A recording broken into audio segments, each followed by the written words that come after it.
No topic is off the table. Yes, ma'am. Tell me about ensoulment. Well, ensoulment. Well, ensoulment really is a Catholic tradition. You know, we don't think about ensoulment so much. Okay. It's more of a Catholic doctrine. Is our father in the house? Okay, I may need your help on this. Tell us about ensoulment. Ensoulment. Well, we believe that God infuses that soul immediately at the moment of conception. Correct. So that's where I'm coming from. Yeah. I had always heard it as a Jewish tradition. We don't have it. Ensoulment really doesn't come from our tradition.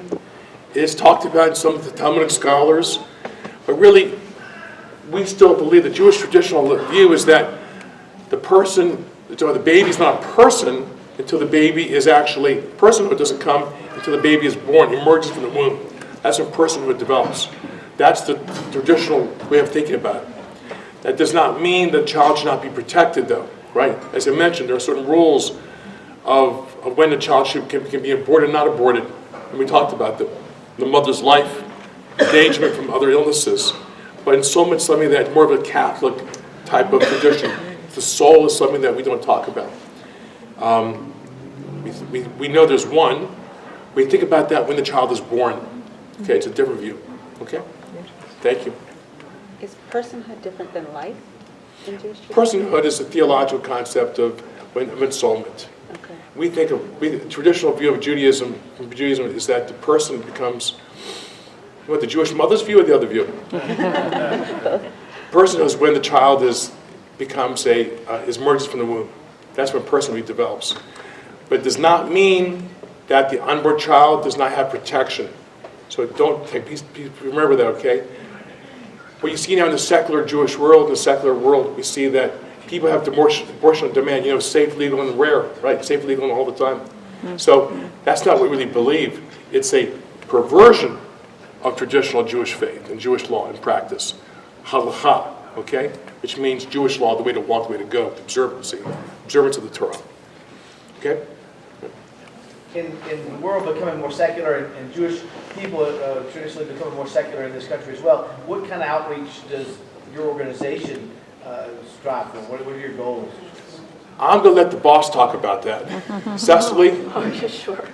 That actually, when I founded the organization, I had about three or four different goals in mind. One was to offer a Jewish pro-life voice in the public square, because all we ever heard were pro-abortion Jews talking on radio, on television, in media. So I wanted, and it is good, I'm glad that we did that, because actually I do get calls from journalists asking our opinion on these things. So now there is a Jewish pro-life opinion online, for example.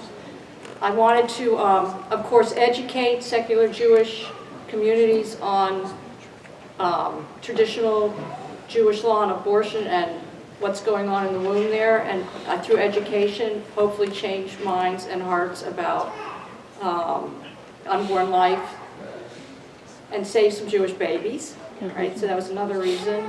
I wanted to be able to provide post-abortion healing for Jewish men and women who have nowhere to go. I mean, some Jewish people do end up at Rachel's Vineyard or Rachel's Hope healing programs, which is wonderful, and they're very welcoming to Jews, but it is awkward for Jewish people to be in there. So I wrote a healing program for Jewish men and women. So we offer that. But it's mostly educational nonprofit. So we mostly do education and outreach in the Jewish community. Yeah, we are online. We have Jewish speaking engagements. I have a pretty comprehensive PowerPoint that goes through all these issues on our website, written some articles, things like that. Orthodox Jews tend to have larger families, and they not tend to be more pro-life as well? Yes, they are. There's very traditional Orthodox and especially in Israel, they have a lot of because the abortion rate is so high in Israel, the Orthodox Jews really try to compensate for that, right, by having a lot of children. But even it's interesting because even modern Orthodox now have been corrupted by this death culture. Yeah. And, I get calls and emails from modern Orthodox Jews beside themselves and so disturbed because their rabbi has talked pro-choice Yeah. from their pulpit. Let me say a few things about that. Boy, it's complicated. I tell you, it is very complicated. You know, I have a lot of modern Orthodox friends. What are you going to talk about in Indianapolis? That's abortion.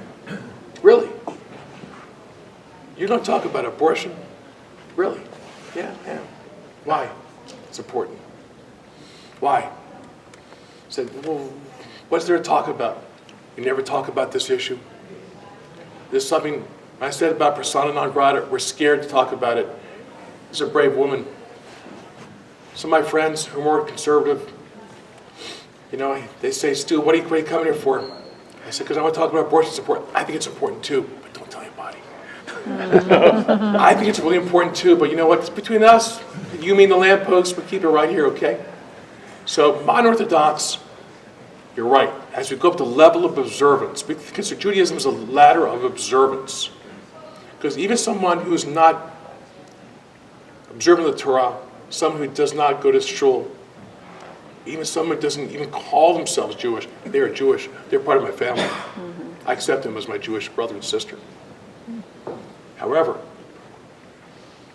as we go up the level of observance to the ultra-Orthodox, modern Orthodox, and above than already the black hat guys, you see more conservatism, more social conservatism, and definitely more pro-life, without question. Without question.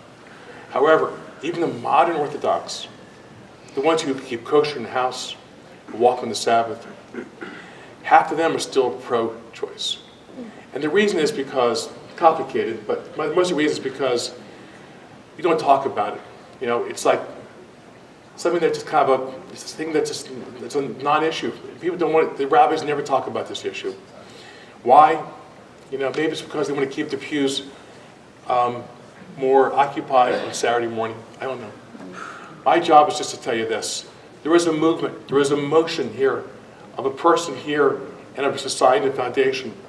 And one of the reasons why I want to come here today is to tell you that all Jews don't believe in pro-choice. We are really pro-life traditionally. We have to get back to where we were. We have to understand where we came from. And a lot of it is because of this interpretation, I would call it a misinterpretation of the one word, a son, in chapter 21.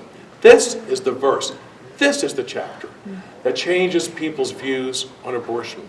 Oh, you see, the woman fell. She is harmed because the child is lost, but she lives. That's a civil penalty, not a life for life. Okay?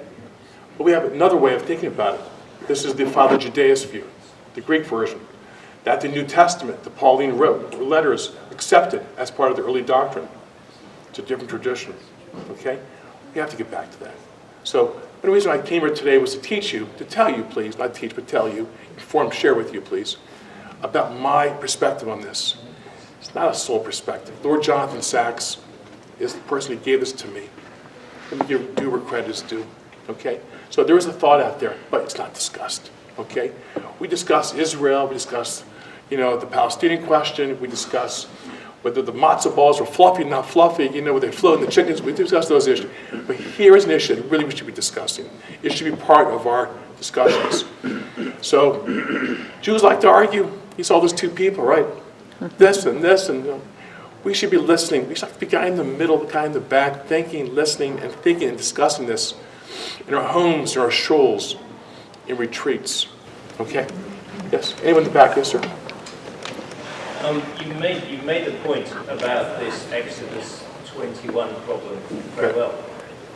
So when I was in Israel, privileged just as a Gentile to live in Israel in the 1980s, I began reading the Hebrew Bible, the Christians call the Old Testament.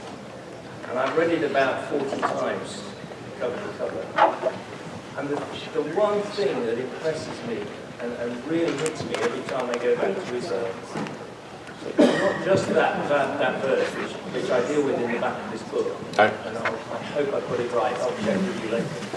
But the one thing that really hits me every time I go through the Tanakh, the Old Testament, from beginning to end, is that the shedding of innocent blood is utterly abhorrent to Abhorrent. Almighty God. Absolutely. And that doesn't just come in Exodus 21, it comes in All through. all the prophets, from Genesis through to Malachi. And if that isn't speaking to the Jewish people above and beyond what their own rabbis are saying, then I don't know what will. 100% right. So we say, and now it's Shavua Tov, now Sabbath is over. We say to my friend, Asher Koach. So it means meet strength with strength. To read it 40 times is a beautiful thing. May you be blessed forever for that. So Baruch Hashem. Baruch Hashem to you, my friend. Let me say this. The shedding of blood is something that's so abhorrent to a Jew, okay, that we try everything possible to not shed blood, innocent blood. So even if one of our enemies dies in a battle, blood of his is on the ground, we bury that soldier. We bury the blood. We say a prayer over the soldier who's died, we killed in battle. This is part of our tradition from the Tanakh, the Bible. And you're right. In this case, however, this misinterpretation of the miscarriage has completely overwhelmed us.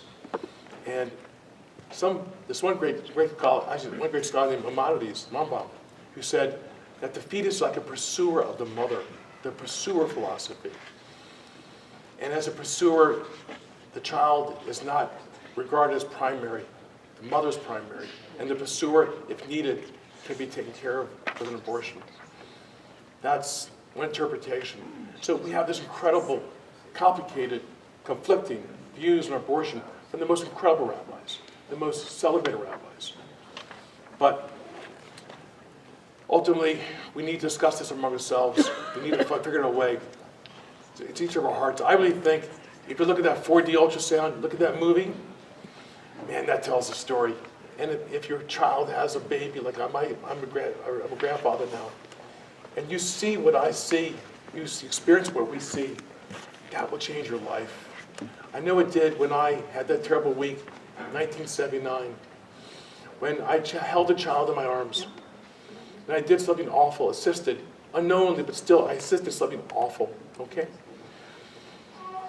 And then I saw the beautiful babies in Leonard Nelson's photography book, A Child is Born. Changed my life. I think we changed lives through the 4D ultrasounds and the pictorial illustrations of the child in utero. Because we all know that's a baby, okay? Motivated reasoning will not just extinguish that thought. Motivated reasoning cannot do it, okay? Our hearts and souls can be changed by what we see, hear, and smell. And I really believe that that's where we get to the heart of the problem. We can't yell at people. You have to listen. You have to nudge them. But our job should be also to push them towards that direction. So as like Frank Stevens said, abortion will someday be unthinkable. Thank you.